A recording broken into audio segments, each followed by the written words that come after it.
Hey everyone, welcome back. Here's how to fix something went wrong error on Netflix. When Netflix shows the something went wrong error, start by checking your internet connection. Try switching between Wi-Fi and mobile data. If not possible, make sure that you're connected to a stable internet. A weak or unstable network often triggers this message.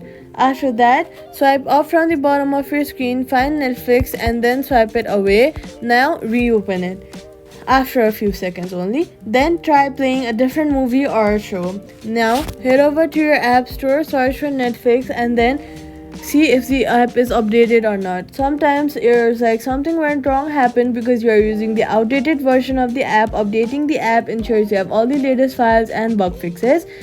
After that, if the issue continues, go ahead and open the Netflix app and then log out and back in. This refreshes your account session. As a final step, restart your phone and test Netflix again, and that's it. Subscribe for more quick fixes.